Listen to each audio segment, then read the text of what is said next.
Paz de Cristo aos irmãos, estamos aqui para gravar mais um vídeo com a finalidade de abençoar os irmãos. Apesar de tudo que esteja acontecendo, devemos ter em mente que o culto a Deus não pode parar. Por isso que eu e muitos outros pastores temos nos esforçado para criar meios, vídeos, recursos, para ajudar os irmãos. A nossa esperança e desejo é que os irmãos estejam realmente cultuando a Deus nos lares, nesse período de quarentena que estamos vivendo. Amém? Então esse é um desejo nosso, tá? Eu quero começar esse culto fazendo uma leitura inicial de um salmo, que eu acho que é um salmo muito condizente com esse tempo que nós estamos vivendo, que é o Salmo 137, que diz assim a palavra do Senhor. Salmo 137: Às margens dos rios da Babilônia, nós nos assentávamos e chorávamos, lembrando-nos de Sião. Nos salgueiros que lá havia, pendurávamos as nossas harpas, pois aqueles que nos levaram cativos nos pediam canções. E os nossos opressores, que fôssemos alegres, dizendo: entoai-nos algum dos cânticos de Sião. Como, porém, haveríamos de entoar canto do Senhor em terra estranha? Se eu de ti me esquecer, ó Jerusalém, que se resseque a minha mão direita, apegue-se-me a língua ao paladar, se não me lembrar de ti, se não preferir eu, Jerusalém, a minha maior alegria. Contra os filhos de Edom, lembra-te, Senhor, do dia de Jerusalém, pois diziam: arrasai, arrasai-a até os fundamentos. Filha da Babilônia, que hás de ser destruído? Feliz aquele que te der o pago do mal que nos fizeste. Feliz aquele que pegar teus filhos e esmagá-los contra a pedra.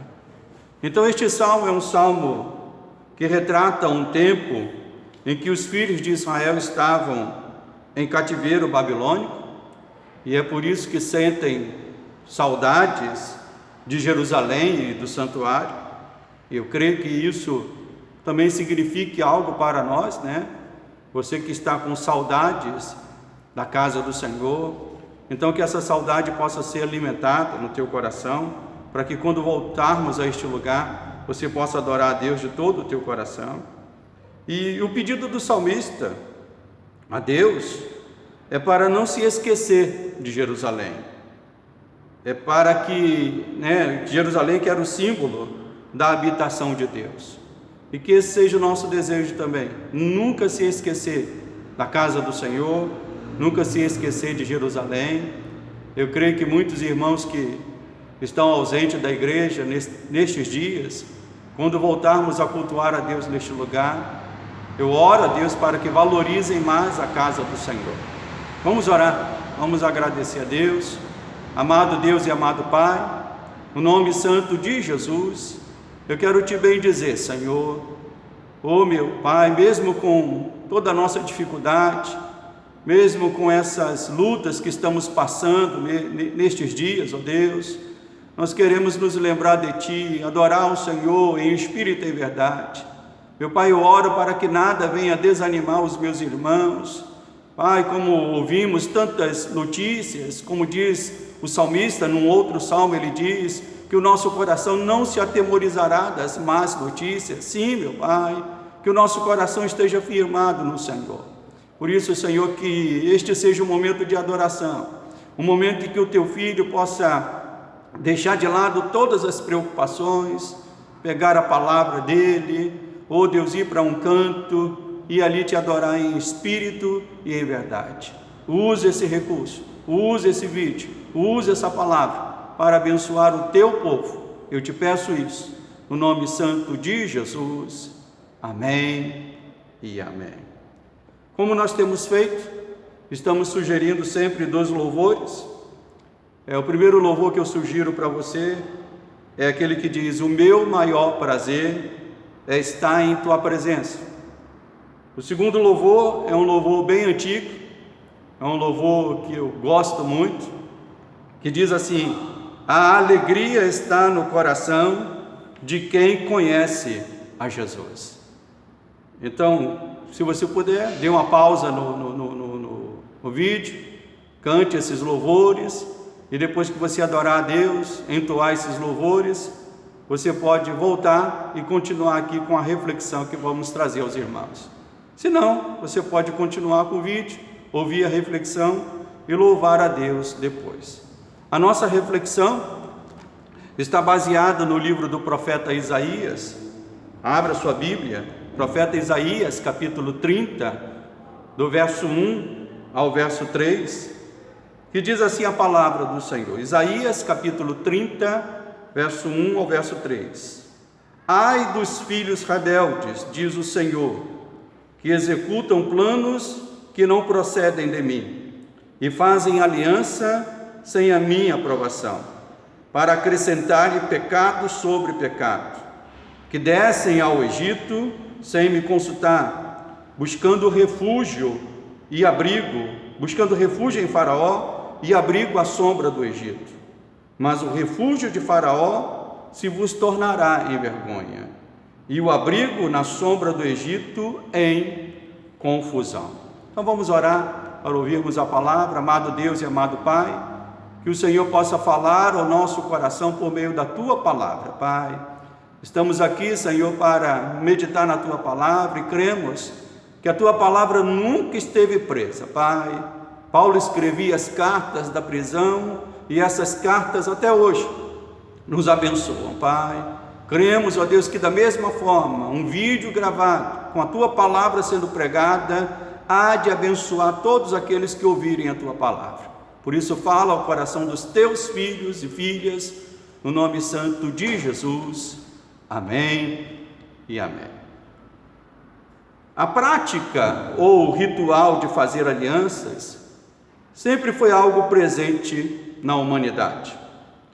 No passado, esses rituais, de alianças envolviam até mesmo a morte de animais e o uso de sangue como sinal ou selo do estabelecimento da aliança. Ainda hoje também nós estabelecemos alianças, e muitas delas ganham o nome hoje, o nome moderno de contrato. Por exemplo, a aliança de casamento é uma aliança, ou mais usualmente hoje, contrato de casamento. Vemos as alianças diplomáticas que são feitas entre países, aliança de negócios que são feitos entre empresas. Então as alianças ainda continuam hoje. No cuidado e pastoreio do seu povo, Deus sempre se preocupou com as alianças que o seu povo estabelecia. E aqui nesse texto de Isaías, capítulo 30, nós vemos Deus exortando o seu povo a não descer ao Egito e estabelecer alianças com eles. E ele mostra no texto as razões pelas quais ele estava pedindo isso. Primeiro, no verso 1 do texto diz que ele não aprovava aquela aliança. Então, no contexto bíblico, o Egito sempre representou um povo inimigo de Israel, um povo que queria dominar e estabelecer seus costumes às nações dominadas. Deus sempre condena alianças, irmãos, que faça seu povo se afastar dele ou se esquecer da sua palavra. E ainda hoje, essas alianças estão sendo estabelecidas e muitos, sem perceber, estão entregando as suas vidas a senhores deste mundo que os têm afastado de Deus. Então, ainda hoje, nós precisamos, como povo de Deus, estarmos atentos para não cairmos na sedução do mundo. O Egito, na palavra de Deus, é um símbolo para o mundo, com os seus prazeres, com as suas dominações, com as suas seduções. Então precisamos ter cuidado e ficarmos atentos para não cairmos na sedução do mundo e fazermos alianças, como diz o texto, que só irão acrescentar pecado e mais pecado, como diz aqui o verso 1 do texto, executam planos que não procedem de mim e fazem alianças sem a minha aprovação para acrescentarem pecado sobre pecado. A outra razão pela qual vemos no texto é que o Egito não pode servir de refúgio e de abrigo para aqueles que são de Deus. Jacó, quando a gente olha a história bíblica, Jacó, naquele período de fome no Egito, ele foi, atendendo ao pedido de José, levou toda a família, mas ele pediu algo a José, algo aos seus filhos, que quando morresse, ele fosse enterrado fora do Egito. Vemos também o mesmo pedido no próprio José, que pediu aos seus irmãos, confiando que Deus iria cumprir a promessa de dar uma terra ao povo de Israel. José também pede, dizendo, olha, que quando ele morresse e o povo saísse do Egito, levasse com eles os restos mortais, os seus ossos.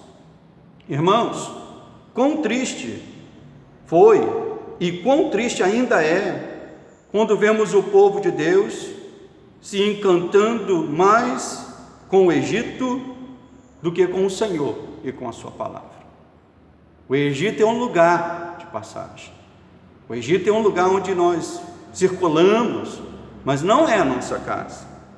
E quando nós vemos pessoas se apegando ao Egito, como o povo de Israel, se apegou lá aos prazeres do Egito, aos melões, aos alhos, às comidas, nós vemos que o resultado sempre é trágico, meus irmãos, para quem desce ao Egito e ali faz aliança, pois eles terminam sofrendo o que o texto diz na sua palavra, como diz aqui o texto, que descem ao Egito para sem me consultar, buscando refúgio em Faraó e abrigo. Mas qual é o resultado?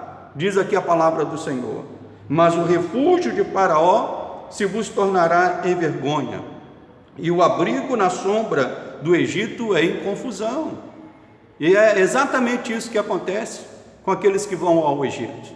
Acabam vivendo uma vida envergonhada e uma vida confusa, porque o Egito não traz paz, o Egito não traz salvação. Mas por que Deus proibiu a aliança com o Egito? E nós aí, dentro de um contexto bíblico, porque só com Ele é que temos uma aliança segura. Ao longo de toda a Bíblia, nós vemos Deus fazendo aliança com o homem, Já no Éden, Deus estabeleceu uma aliança com Adão. Depois vemos, por meio de Moisés, Deus estabelecendo uma aliança com Israel.